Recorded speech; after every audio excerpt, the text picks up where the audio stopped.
This video is brought to you by Global Men's Wellness, your 24/7 AI health expert. No copays, waiting rooms, or awkward conversations. Just real answers whenever you need them. Visit globalmenswellness.com to try it free and get your own on-demand concierge-level wellness expert today. All right, welcome everyone to the 21st Century Man podcast, where we take these deep dives into, well, you guessed it, the book, The 21st Century Man.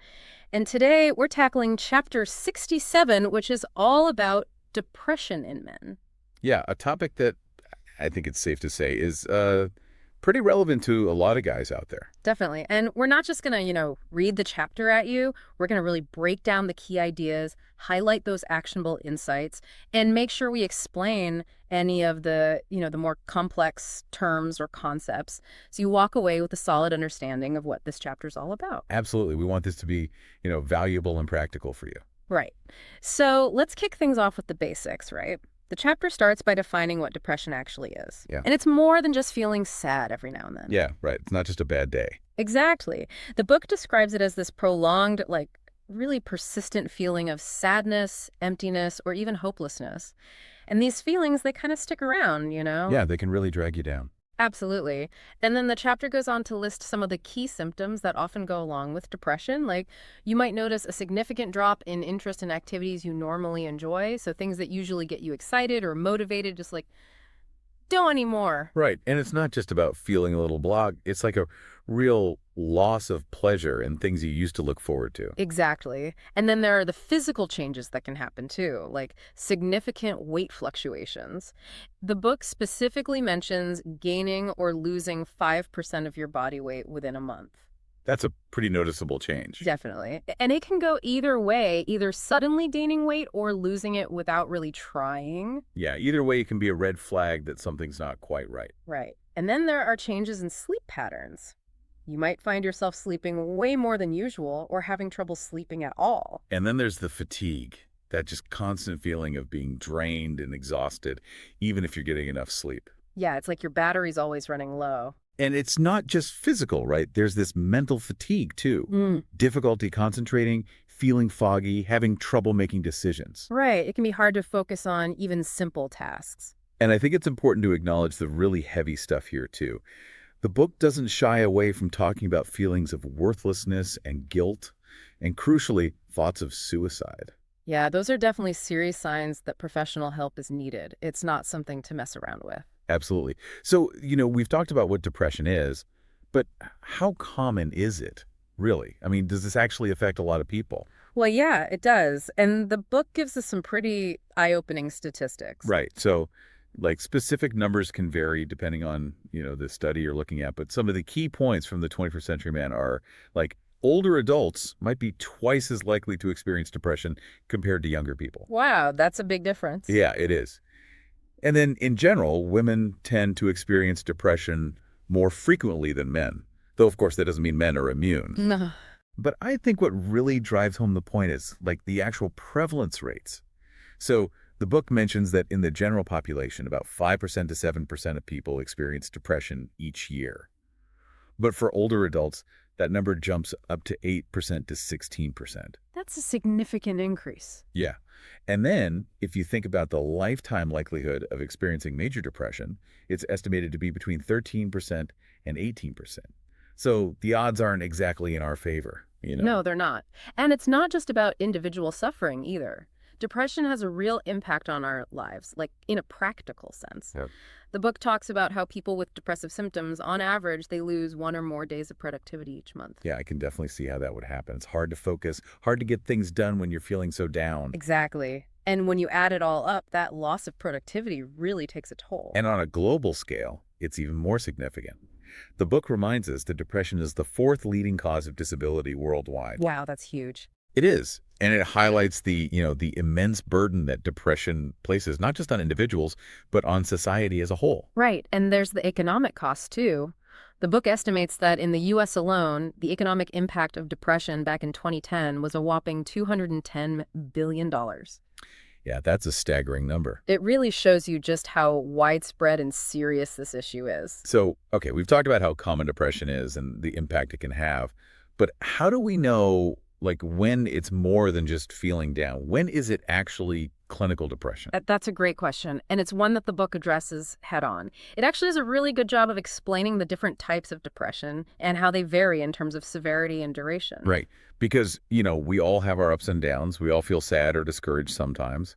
But that doesn't necessarily mean we're clinically depressed. Exactly. So the book makes a clear distinction between what it calls clinical depression, which is also known as major depression or major depressive disorder, and the kind of sadness or low mood that might naturally follow a loss, like a death of a loved one or a major life change. Yeah, like grief is a normal and healthy response to loss. It's not the same as clinical depression. Right. And then there's also what's called situational depression or sometimes reactive depression. Yeah, that's the kind of depression that's triggered by a specific event or situation, like a divorce, job loss, or a serious illness. Exactly. And the book explains that this type of depression is usually shorter term, meaning it tends to resolve within a few months once the situation changes or you've had time to adapt. But the thing is, even if it's temporary, it can still be really debilitating and interfere with your life. Absolutely. And then there's this other concept that I found really interesting, and that's subclinical depression. Subclinical. Yeah. So basically, it means you're experiencing some depressive symptoms, but they're not quite severe enough to meet the criteria for a full clinical diagnosis. Okay, so like you're not officially depressed, Yeah. but you're not exactly feeling great either. Right. And the book points out that even though it's subclinical, it can still be a risk factor for developing more serious depression later on, so it's not something to ignore. Like a warning sign, maybe. Yeah, exactly. And speaking of risk factors, we already mentioned that older adults are more susceptible to depression. The book says there's almost a 14% increased risk of experiencing either mild to moderate depression or a major depressive episode in later life. And I think that makes sense, right? As we age, we're more likely to face losses like the death of a spouse or deal with health problems. Those kinds of stressors can definitely take a toll on our mental health. Definitely. And then the book highlights another really important connection, which is the link between depression and physical health. Specifically, it focuses on the relationship between depression and cardiovascular disease. Oh, interesting. So like heart problems. Yeah. The book states that people who are experiencing depressive symptoms have a 2 to 4 times higher risk of developing new cardiovascular disease. And their risk of dying after a cardiovascular event is also 2 to 4 times higher. Wow, that's a pretty significant connection. It is, and it makes sense when you think about how stress and negative emotions can impact our physical bodies. Yeah, for sure. And the overlap between these two conditions is pretty striking, too. The book says that between 17% and 27% of people with cardiovascular disease also have depression. It's like a vicious cycle almost. Right. Depression can increase the risk of heart problems, and heart problems can worsen depression. And this connection is even more pronounced in older adults. The book mentions that over 44% of older people with depression also have another medical illness, and nearly half of all adults who are admitted for psychiatric care are experiencing depression. So it's a really complex picture, with physical and mental health being intertwined. Yeah, definitely. But, beyond just understanding the symptoms and statistics, I think it's really helpful to have a way to conceptualize what's actually going on when we're depressed. And the book does a great job of this by using what it calls the caveman analogy. Oh, yeah, I love that analogy. It's so vivid and easy to understand. Yeah, so can you explain how that works? Sure. So imagine a caveman encountering a saber-toothed cat, right? This huge, ferocious predator. Now, if the caveman feels like he can't fight the cat or escape from it, his natural instinct is to conserve energy. Like, he might freeze up or hide in his cave. It's a survival mechanism. Yeah, that makes sense. And the book explains that the same kind of response can be triggered in us today, even though we're not facing saber-toothed cats anymore. So, like, what kind of situations would trigger that response in modern times? Well, things like a job loss, a breakup, a major financial setback, or even just the accumulated stress of daily life. These events can feel like huge threats to our well-being, kind of like that saber-toothed cat. Right, so instead of fighting or fleeing, we withdraw and isolate ourselves, like the caveman hiding in his cave. Exactly. And the problem is, this withdrawal can actually become a trap. Because when we isolate ourselves, we cut ourselves off from the things that usually bring us joy and support, like social connections, hobbies, and activities. Yeah, and that isolation can then make us feel even more depressed, which leads to more withdrawal. It's a vicious cycle. Right. It's like that caveman staying huddled in his cave afraid to come out even though the danger might be gone.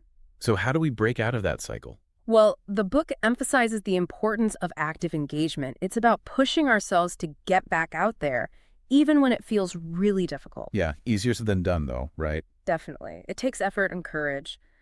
But the book reminds us that just like that caveman eventually needs to come out of his cave to see if the threat is still there, we need to re-engage with the world to remind ourselves that the initial threat might have passed. And that's where social support comes in, too.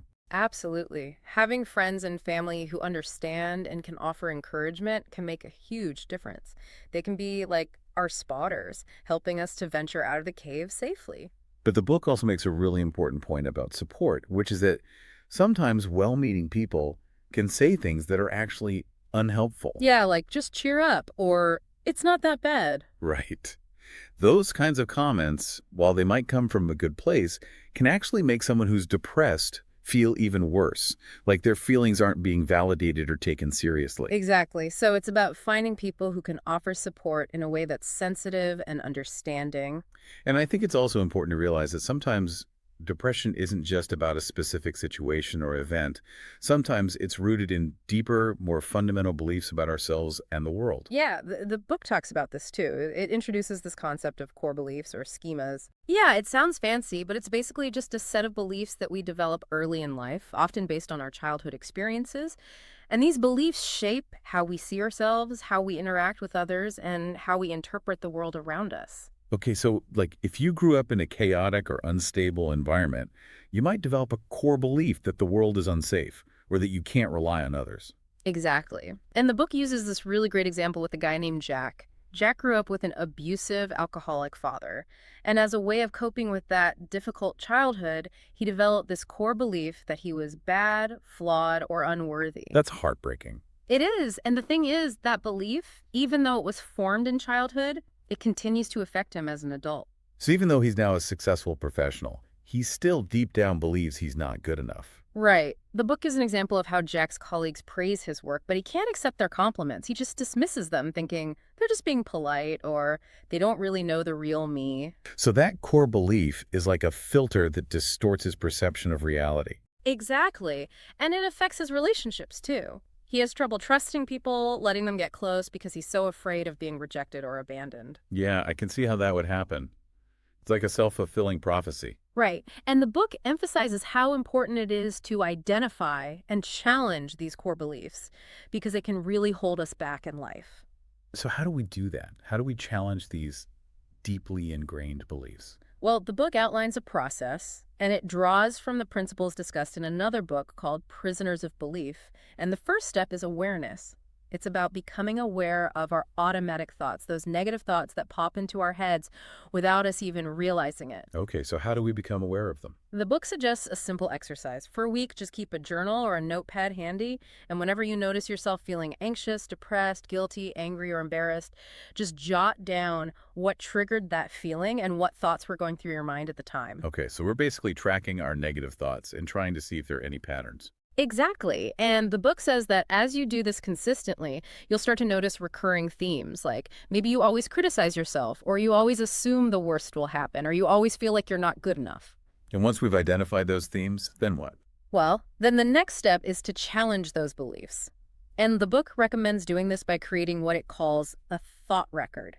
Basically, you choose a specific belief and a related automatic thought, and then you think of a real-life situation where you can test that belief. Okay, so going back to Jack's example, he could choose the belief that he's incompetent. And then he could test that belief by, say, volunteering to help out with his niece's soccer team. Right. And his automatic thought might be, I'm going to mess this up. I'm going to embarrass myself. The kids are going to hate me. And then he'd go ahead and do it anyway and see what actually happened. Exactly. Yeah. And the book stresses that this testing phase is really important because it allows us to see if our beliefs are actually based in reality. And if they're not, then we can start to challenge them and replace them with more helpful, more accurate beliefs. Right. But the book also acknowledges that this process can be really difficult. It's not easy to change deeply ingrained beliefs, especially when they've been with us for a long time. And you bring up a lot of uncomfortable emotions, too. Yeah, for sure. But the book emphasizes that the long-term rewards are worth it because when we can free ourselves from these negative limiting beliefs, we open up so many more possibilities in life. So we've talked about what depression is, the different types, the underlying causes, and some ways to start challenging those negative beliefs. Hmm. But what about treatment? Like, what are the options if you're struggling with depression? Well, the book first addresses what happens with situational depression, the kind that's triggered by a specific event or situation. And it says that this type of depression often tends to improve on its own within 8 to 12 months, especially if the stressful situation resolves or if you've had time to adapt. So it's like your body and mind are naturally working to heal. Right. But the book makes a really important point, which is that even though it might improve on its own, no one should have to suffer through months of feeling depressed. Yeah, I agree. If you're struggling, it's always a good idea to reach out for help. Absolutely. And the book also acknowledges that there's still a lot of stigma and shame surrounding mental health, which can prevent people from seeking treatment. Yeah, that's a big problem. It is. The book highlights a study that found that only about 50% of people who meet the criteria for major depressive disorder actually receive any treatment at all. Wow, that's really low. It is. And even more concerning is that only about 1 in 5 people receive treatment that follows established guidelines for best practices. So a lot of people are either not getting treatment or they're not getting the right kind of treatment. Right. And the book points out that this is partly due to underreporting. Like, a lot of people don't tell their doctors that they're experiencing depressive symptoms. Yeah, maybe they're embarrassed or they're afraid of being judged. Or maybe they don't even realize that what they're feeling is depression. They might just focus on physical symptoms like fatigue or sleep problems. So what are some of the most effective treatments for depression? Well, the book focuses on two main approaches that have a lot of research backing them up: medication and cognitive behavioral therapy, or CBT. Okay, so medication meaning antidepressants. Right. And the book discusses a study by Fournier that looked at the effectiveness of antidepressants based on the severity of depression. And what did that study find? Well, for mild to moderate depression, antidepressants didn't really show much benefit compared to a placebo. Really? So they weren't that effective for milder cases. No, not really. But for people with very severe depression, antidepressants did show a substantial positive effect. So they can be helpful for more serious cases. Yeah. And the study also found that for severe depression, combining antidepressants with psychotherapy was even more effective than just psychotherapy alone. So it's like a 1-2 punch. Right. But here's the interesting thing. For mild to moderate depression, both medication and psychotherapy showed pretty similar results, and neither was significantly better than the combination of the two. So it seems like for less severe cases, medication isn't necessarily the only or even the best option. Exactly, and that's where CBT comes in. The book really highlights the benefits of CBT, especially in the long run. So what is CBT exactly? Well, it's a type of therapy that focuses on changing negative thought patterns and behaviors. And the book explains that CBT has been shown to be just as effective as antidepressants in treating depression, but it seems to have a bigger advantage in terms of preventing relapse. So people who go through CBT are less likely to become depressed again. Right. And the book compares CBT to medication in terms of relapse prevention. It says that it might take up to 2 years of being on antidepressants to achieve the same level of relapse reduction that you can get with a shorter-term CBT intervention. Wow, that's a big difference. It is, and studies have shown that people who receive CBT are more than 2.5 times less likely to relapse compared to those who stop taking antidepressants. So CBT seems like a really promising approach. Yeah, definitely. And on top of that, the book also highlights the cost effectiveness of CBT. It says that CBT offers a much better cost-benefit ratio compared to just relying on medication. So it's more effective and less expensive. That's a win-win. Right. And research has shown that patients who receive CBT have almost double the positive response compared to those who just receive usual medical care without a mental health referral. So it's definitely worth considering if you're struggling with depression. Absolutely. So we've talked about the different types of treatment, but how does CBT actually work? Like, what's the basic idea behind it? Yeah, I'm curious about that too. Well, the book explains that CBT is based on this core principle. Our emotions are not directly caused by events themselves, but rather by our thoughts about those events. Okay, so it's not the situation itself that's making us feel bad, it's how we're thinking about it. Exactly. The book uses this simple formula: event X, thought, feeling. And the order is really important. It means that there's always a thought that comes before the feeling. So, like, if you get stuck in traffic, the event is getting stuck in traffic. Yeah. But your feeling of frustration or anger is actually caused by your thoughts about that event. Right. Like, you might be thinking, this is going to make me late, or this is so unfair, or I can't believe this is happening. And those thoughts are what trigger the negative emotions. Exactly. And the goal of CBT is to help you become aware of those automatic thoughts, to examine them, and to challenge them if they're not helpful or accurate. So it's about taking control of our thoughts rather than letting our thoughts control us. Right. And the book explains that this process of challenging our thoughts can also have a physical impact. Oh, interesting. How so? Well, when we experience strong emotions, whether they're positive or negative, our bodies have a physical response. Like our heart rate might increase, our breathing might get faster, our muscles might tense up. Yeah, that makes sense. And the book uses the example of watching a scary movie or riding a roller coaster.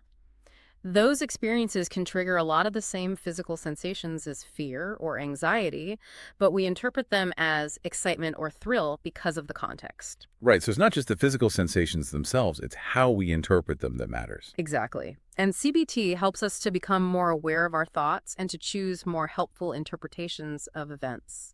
So what are some of the specific techniques that CBT therapists use?